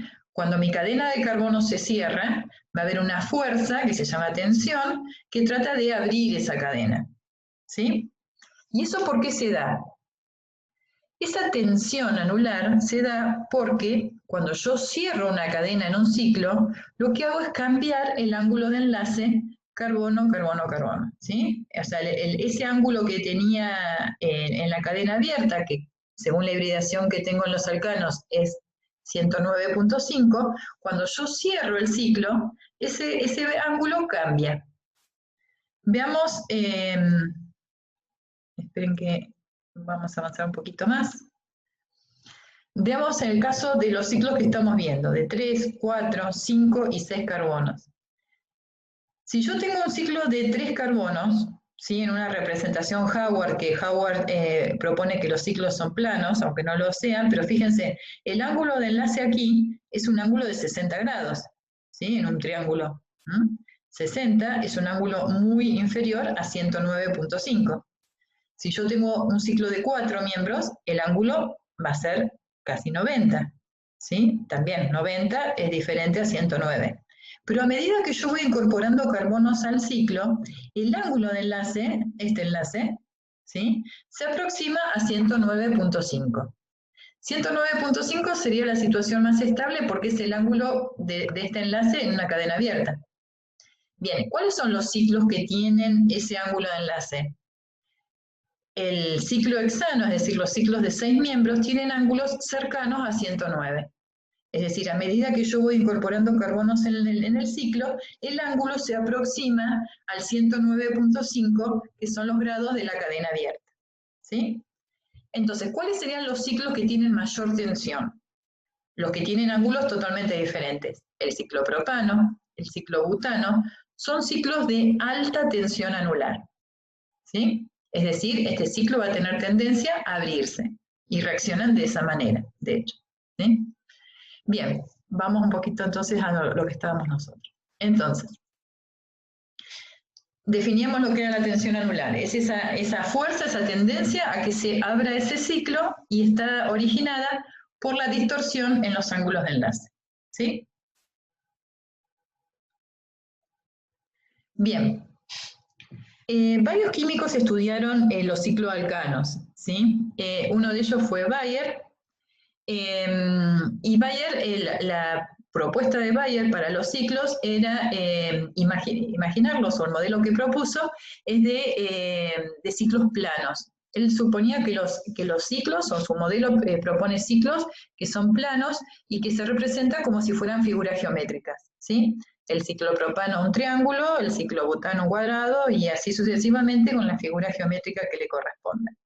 Entonces, si consideramos que los ciclos son estructuras planas, el ángulo que le corresponde, según la cantidad de carbonos, va a ser para el ciclo propano 60, ¿sí?, para el ciclo butano 90, como dijimos recién, para el ciclo pentano 108 y para el ciclo hexano 120, ¿sí? Entonces, fíjense que la tensión disminuye a medida que yo aumento el tamaño del ciclo. Hay mucha tensión, mucha diferencia cuando los ciclos son pequeñitos, ¿sí? ¿Cuál es la limitación de la teoría de Bayer? La teoría de Bayer tiene limitaciones por lo siguiente. Los enlaces carbono-carbono no son enlaces rígidos, sino que ya habíamos visto, y lo vimos cuando vimos conformaciones, rotan, esos enlaces pueden rotar. ¿Por qué? Porque la energía de rotación es baja, o sea, van a rotar libremente, rotan todo el tiempo. Entonces, esa rotación de enlaces hace que esa representación de Bayer tenga limitaciones, o sea, no reproduzca la realidad, ¿sí? Entonces, cuando yo roto esos enlaces carbono-carbono, los átomos se acomodan de diferente manera en el espacio. Ese acomodamiento de átomos cuando yo roto enlaces se llama conformación. Ya hemos visto conformación en cadenas abiertas. Ahora lo vamos a ver en cadenas cerradas, ¿sí?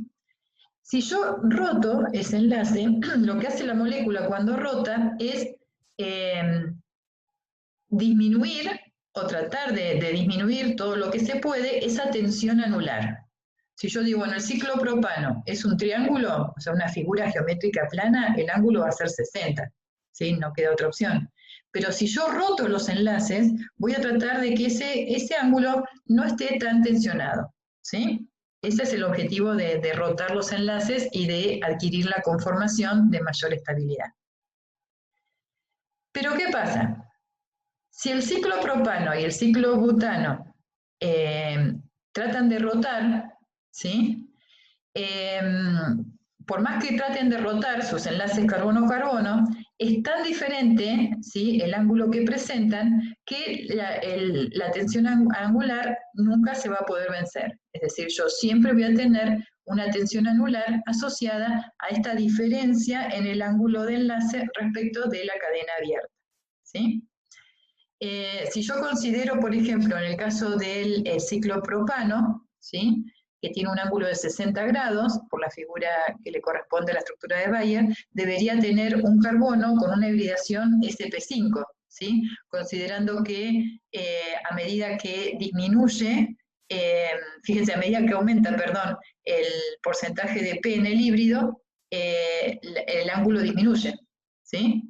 Es decir, los SP tienen ángulo de 180, pero a medida que yo voy ingresando más orbitales P en el híbrido, yo voy considerando P2 o P3, el ángulo disminuye cada vez más.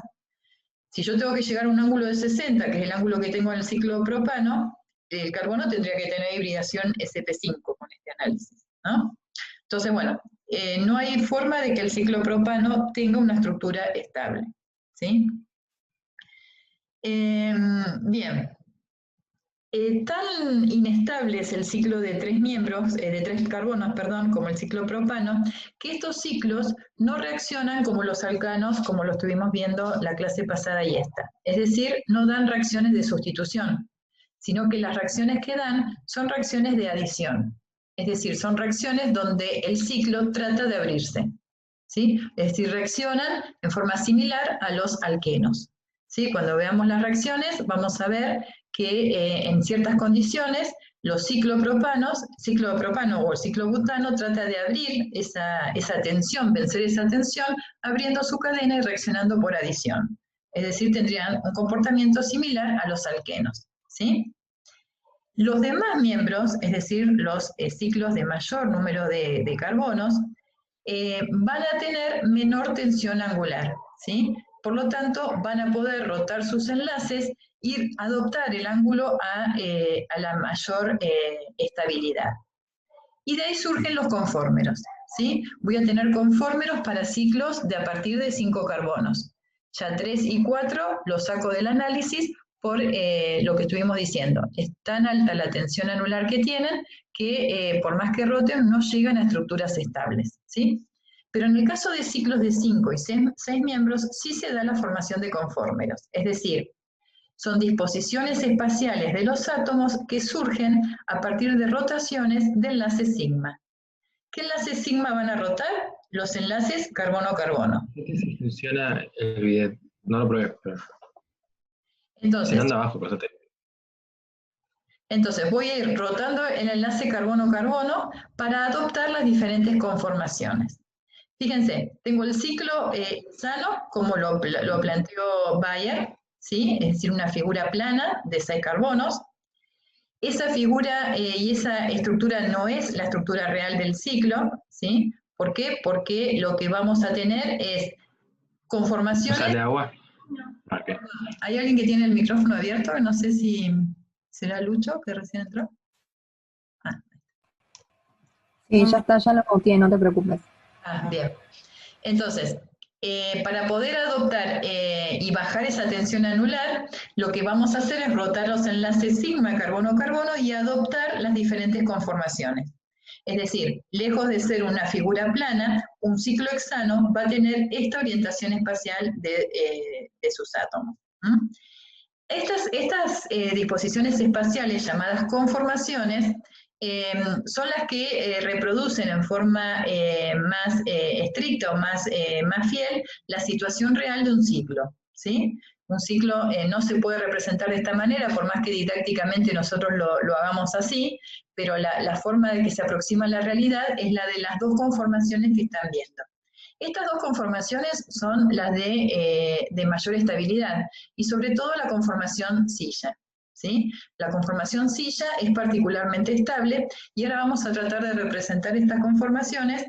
Voy a cambiar la pantalla y vamos a representar alguna de ellas para que vayamos practicando cómo podemos representar un ciclo de 6 carbonos de esta manera. Antes de hacerlo, vamos a analizar un poquito esto. Fíjense que tenemos 6 carbonos en este ciclo. 1, 2, 3, 4, 5 y 6. Cada carbono de ese ciclo tiene una hibridación sp3. ¿Sí? La hibridación no cambia por haber cerrado la cadena. Recuerden que lo que puede cambiar según la cantidad de carbonos es el ángulo de enlace. Pero justamente formando estas conformaciones, vamos a tratar que ese ángulo de enlace sea próximo a 109 grados. ¿Sí? Para eso voy a ir rotando enlaces carbonos-carbonos. Entonces, fíjense, si yo roto este enlace, este carbono es como que lo levanto respecto del plano. Y aquel que está allá atrás lo bajo un poquito. Ahora cuando lo dibujemos se va a ver mejor. Entonces, no están todos pegados en la hoja, sino que aquí como que agarro este carbono y lo levanto hacia arriba y este lo tiro hacia abajo. De esa manera se forma esta conformación que se parece a una silla y que tiene ese nombre. Si yo roto esos enlaces carbono-carbono tirando hacia arriba este carbono y este carbono, formo la otra conformación espacial que se llama bote. ¿Sí? Cualquiera sea la conformación silla o bote, cada carbono del ciclo tiene la hibridación que le corresponde, sp3. Por lo tanto, si yo me paro acá, veo un tetraedro. ¿Ven? Patas para arriba. Si yo me paro acá, veo un tetraedro. Lo mismo en cada carbono. Bien. Si yo analizo entonces la orientación espacial que tienen estos enlaces, ¿sí? Y estos hidrógenos, van a ver que hay una orientación que es la que va hacia arriba y hacia abajo del plano, que se llama axial. ¿Sí? Se dirige hacia el norte o hacia el sur. ¿Sí? Son las posiciones axiales.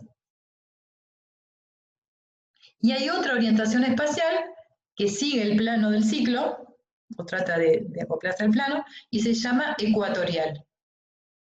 Cada carbono de ese ciclo tiene esas dos orientaciones, axial, ecuatorial. Y su vecino tiene las mismas. La única consideración a tener en cuenta es que si el carbono que estoy señalando tiene axial hacia arriba, su vecino tiene axial hacia abajo. El otro axial hacia arriba. El otro axial hacia abajo. Y así sucesivamente hasta completar el ciclo. ¿Cómo completo el tetraedro de cada carbono? Con las orientaciones ecuatoriales. Entonces, cada carbono axial ecuatorial, tratando de respetar la hibridación sp3 de cada carbono, que es el vértice de esa figura que estamos marcando acá. ¿Sí? Bien, lo mismo pasa con la conformación bote. En la conformación bote, fíjense que tenemos, ¿sí? Axial ecuatorial, ¿sí? Axial ecuatorial. Pero ¿cuál es la diferencia con la anterior? Entre las axiales en un bote hay repulsión de Van der Waals. ¿Qué es la repulsión de Van der Waals? Se debe a electrones, ¿sí? Acá hay electrones, ¿sí? Que por igualdad de carga se van a repeler. Están más próximos en la conformación bote, ¿sí? Respecto de la silla. Las sillas están como más extendidos, más separados, hay menor repulsión, ¿sí? Esto por los radios de densidad electrónica que tiene cada uno de los átomos, ¿sí? Entonces acá se van a acercar más respecto de esta. Conclusión, la conformación más estable es la silla, ¿sí? Bueno, antes de terminar la clase vamos a escribir algunas conformaciones silla. Voy a voy a compartirles este programa que es el ChemSketch, espero que lo estén viendo, cambié la pantalla.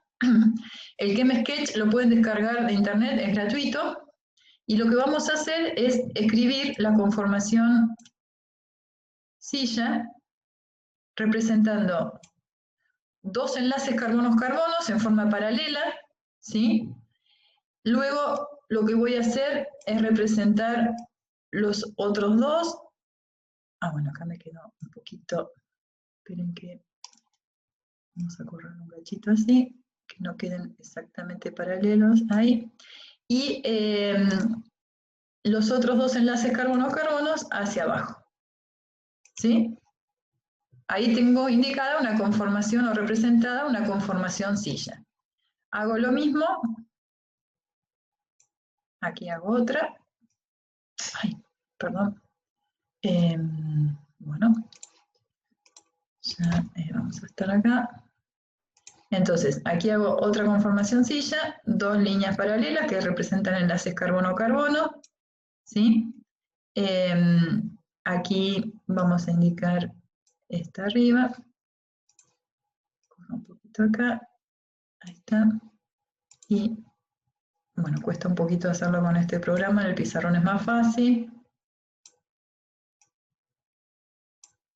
¿Cómo paso de una a otra? Rotando enlaces carbono-carbono. Yo agarro con la mano esto, lo bajo, agarro esto, lo subo, ¿sí? Esa rotación, recuerden que tiene una energía muy baja, por lo tanto, las moléculas rotan todo el tiempo para pasar de una conformación a otra.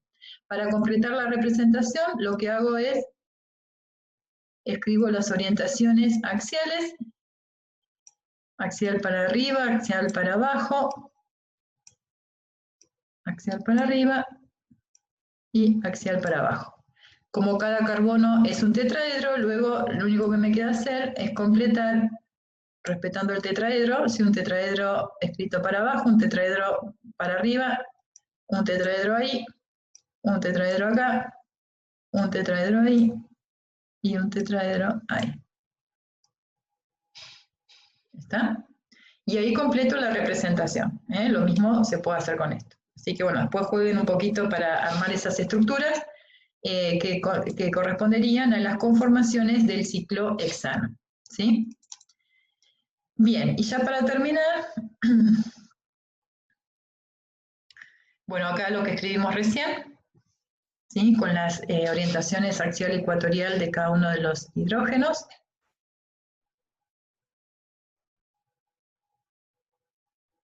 Acá cómo hay que dibujarlos, y por eso los practicamos en el otro programita. Y después hay una representación de ciclos. Esta, la que vimos recién, es la que reproduce la situación real, es decir, el ángulo de enlace real, ¿sí? Y la orientación espacial de cada uno de los átomos en un ciclo.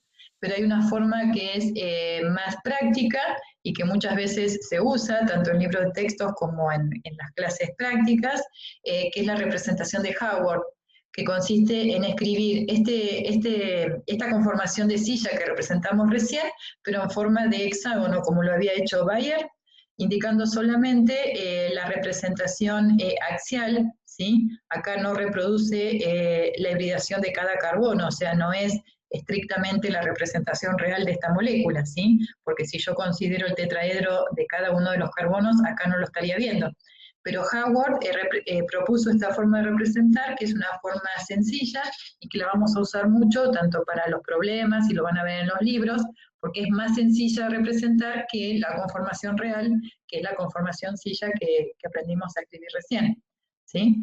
Por lo tanto, pueden ver los ciclos o de esta manera, como Bayer, o de esta manera, que es la conformación más correcta, ¿sí? Más real, la representación más real, y la representación de Haworth, que tiene sus limitaciones en cuanto a que no reproduce los ángulos, pero es más sencillo de representar, ¿sí? Bien. Los ciclos, al igual que los alquenos, ¿sí? Presentan isomería geométrica, ¿sí? La razón por la cual presentan isomería geométrica es porque el ciclo en sí mismo, esa estructura de carbonos, es un plano es un centro de estereoisomería, ¿sí? Es decir, el centro en el cual se surge la isomería geométrica es el mismo plano de los ciclos de carbono, ¿sí? Entonces, respecto a este plano que hemos representado, que es el ciclo hexano, acá tenemos dos grupos, ¿sí? Que pueden ser dos grupos metilos, pueden ser halógenos, en general está indicado como G, que están orientados espacialmente hacia el mismo lado, en el mismo semiplano, ¿sí? Esto considerando entonces como centro de plano de estereoisomería el mismo plano del ciclo de carbono, ¿sí? Entonces los dos grupos están en el mismo semiplano. Esto sería el isómero cis, y en situación opuesta es el isómero trans, ¿sí? Aquí tomo, en lugar de tomar el doble enlace, que también era un centro de planaridad, porque son carbonos sp2, acá si bien no tengo carbonos sp2, el plano es el mismo ciclo de carbonos, ¿sí? Entonces, el análisis es el mismo o similar al que vimos para alquenos, considerando como plano el ciclo de carbonos. Entonces tengo isomería cis-trans, que se analiza de forma similar a lo que hemos analizado para el caso de los alquenos, perdón. ¿Sí? Vamos a tener en algunos casos alguna representación de ciclos donde van a tener que nombrar o indicar isomería geométrica, y solamente van a presentar isomería geométrica los ciclos disustituidos. Es decir, el ciclo hexano sin sustituyente no tiene, por supuesto, isomería geométrica, dado que los dos grupos G, en este caso, serían dos hidrógenos. Por lo tanto, solo en el caso que tenga sustituyentes en el ciclo, voy a tener isomería geométrica. O sea, los ciclos disustituidos son los que presentan isomería geométrica, solo en ese caso, ¿sí? Por ejemplo, el 1,2-dimetil ciclohexano, ¿sí? O cualquier otro sustituyente que tengan que no sea hidrógeno. Bien, bueno, hasta aquí, respecto de los ciclos, lo que les vamos a pedir es que practiquen un poco, van a tener que representar las conformaciones, entonces con lo que les estuve indicando, practiquen la representación de la conformación silla. Nos vamos a manejar con la conformación silla porque es más estable. Lo vimos recién, ¿sí? La conformación bote tiene una repulsión asociada y menor estabilidad. Y van a tener que representar ciclos con algún sustituyente, entonces van a tener que manejar esta forma de representación, ¿sí? Bueno, recordar que los ciclos de 3 y 4 carbonos son especialmente inestables, que reaccionan de manera diferente a los alcanos de cadena abierta, porque tienden a abrir ese ciclo, y nos vamos a referir, cuando hablemos de cicloalcanos y sus propiedades químicas, a ciclos de 5 y de 6 carbonos, porque no tienen tanta tensión anular, ¿sí? Entonces, nos vamos a estudiar especialmente ese tipo de ciclos, 5 y 6 carbonos. Bien, hasta acá vamos a